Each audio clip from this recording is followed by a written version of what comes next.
Hello दोस्तों, कैसे हैं आप? आई होप आप सभी अच्छे होंगे और तैयारी को अच्छा कर रहे होंगे। ठीक है, देखो, जैसे कि आपको पता है कि 20 फरवरी को आपका सामाजिक विज्ञान का पेपर है।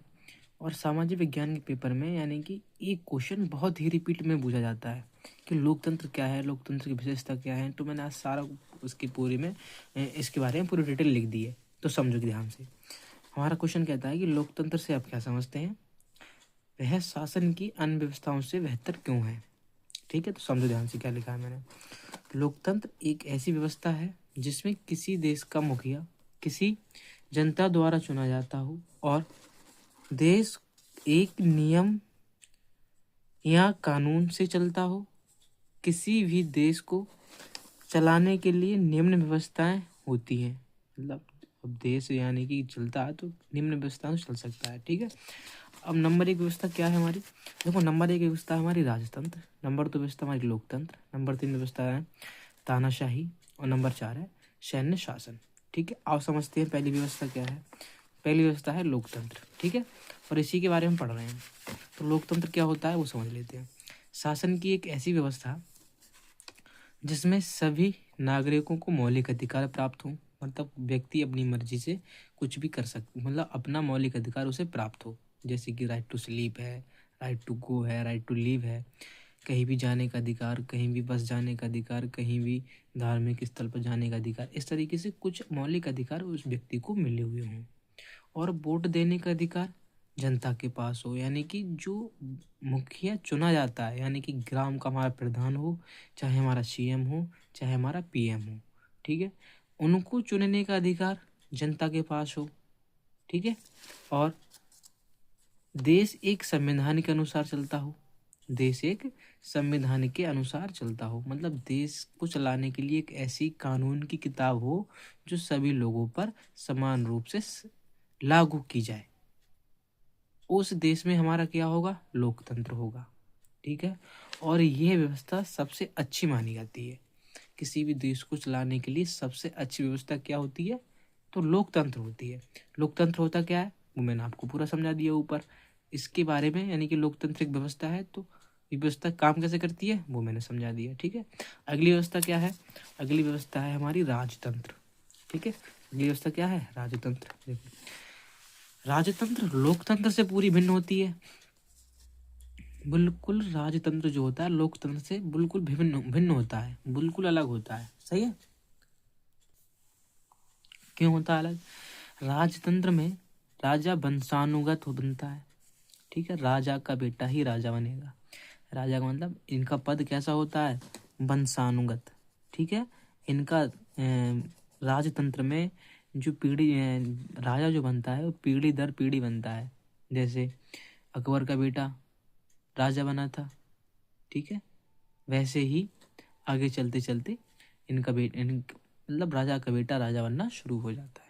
सही है, आगे बात करते हैं कि अगली व्यवस्था क्या है। अगली व्यवस्था है हमारी तानाशाही। कौन सी व्यवस्था है, तानाशाही। तानाशाही क्या कहती है, सुनो ध्यान से। ऐसी शासन ऐसा ऐसी शासन व्यवस्था जिसमें सारी सत्ता जिसमें सारी सत्ता मतलब सारी शक्ति देश की एक व्यक्ति या छोटे समूह के हाथ में होती है और जनता को निर्णय लेने का अधिकार नहीं होता। ठीक है, जनता अपने पक्ष में कोई भी सवाल नहीं कर सकती सरकार से और जनता कोई भी निर्णय नहीं ले सकती।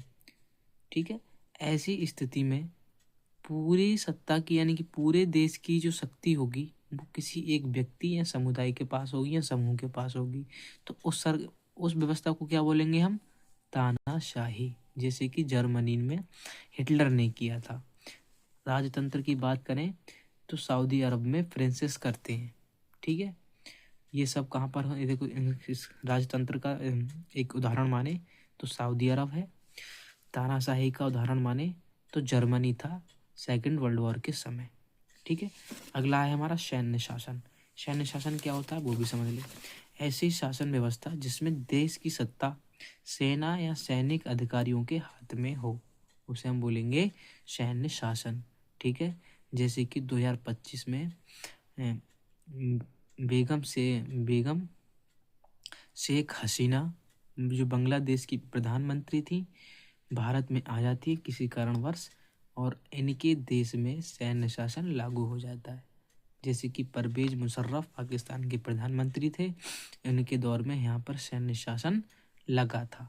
ठीक है, सैन्य शासन मतलब होता है, एक परिभाषा ऐसे भी बन सकती है कि किसी भी देश का प्रधानमंत्री उस देश को छोड़कर चला जाए तब पूरे देश की शक्ति किसी सेना के वरिष्ठ अधिकारी के हाथ में पहुंच जाती है, तब वहाँ पर सैन्य शासन लागू हो जाता है। ठीक है, तो इसका सही उदाहरण हो सकता है बांग्लादेश और पाकिस्तान। तानाशाही का उदाहरण हो सकता है जर्मनी। राजतंत्र का उदाहरण हो सकता है सऊदी अरब। और बात करें लोकतंत्र की, तो लोकतंत्र का सबसे बड़ा उदाहरण हो सकता है भारत। ठीक है, ये चारों व्यवस्था मैंने आपको समझा दी है। ये क्वेश्चन अगर आपको रिपीट में मिलता है देखने के लिए, तो यहाँ तो आपको 4 नंबर में मिलेगा देखने के लिए, यहाँ प्लस 6 नंबर में मिलेगा। अगर 4 नंबर या 6 नंबर में मिलता है तो आप इसे पूरा एज इट इज लिख सकते हैं।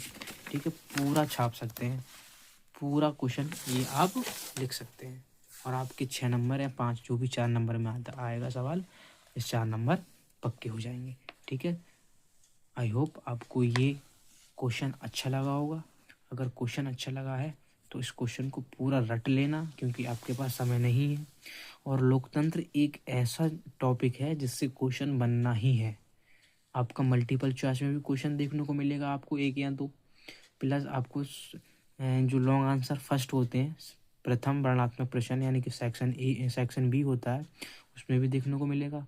हो सकता है ये क्वेश्चन आपको इसके अथवा में देखने को मिल जाए किसी क्वेश्चन के, तो इस क्वेश्चन को जरूर रट लेना। ये 100% आएगा आपके पेपर में, गारंटी के साथ आएगा। ठीक है, एक एक शब्द इसे याद कर लेना, ये 100% आपके पेपर में जरूर मिलेगा। अगर नहीं मिले तो मैं आपको 20 फरवरी की जिस दिन पेपर समाप्त होगा उस दिन आपको दिखा दूंगा पेपर में। ठीक, मिलते हैं अपनी अगली वीडियो में, जब तक के लिए थैंक यू, टेक केयर, अपनी तैयारी को अच्छा करते रहिए। और लगभग मैंने अपने चैनल पर सभी मतलब सामाजिक विज्ञान की बहुत सारी वीडियो डाल रखी हैं। अगर आपको मैप रिलेटेड कोई वीडियो चाहिए तो आप मेरे चैनल पर जाएं और चैनल पर देखें कि मैप कैसे भरा जाता है। पूरी फुल डिटेल वीडियो लगभग 3 से 4 पार्ट में मैंने वीडियो बनाई है, आप उस वीडियो को देख सकते हैं। उसमें बहुत ही सरल तरीके से बताया गया है कि आप मैप कैसे भरेंगे, क्योंकि मैप जो 10 नंबर का आता है और उसमें मैंने बहुत सारे चैप्टर भी कराए हैं। ठीक है, तो आप जाएं, इसी चैनल को विजिट करें और सामाजिक विज्ञान में कोई परेशानी है तो उन वीडियो को देखें। आई होप, मैं इतनी आशा करता हूँ कि उन वीडियो को देखने के बाद आपका कोई भी डाउट नहीं रहेगा। जो कि सामाजिक विज्ञान में अगर डाउट रहता है जनरली बच्चों का, वो कोई भी डाउट नहीं रहेगा। मैंने इतने अच्छे तरीके से पढ़ाया है, बहुत ही सरल तरीके से पढ़ाया है। ठीक है, बस आप एक बार उन वीडियो को ज़रूर देख लें पेपर में जाने से पहले। ठीक है, आपके पास ये अंतिम मौका है, ज़रूर देख लें। ठीक है, बाय बाय।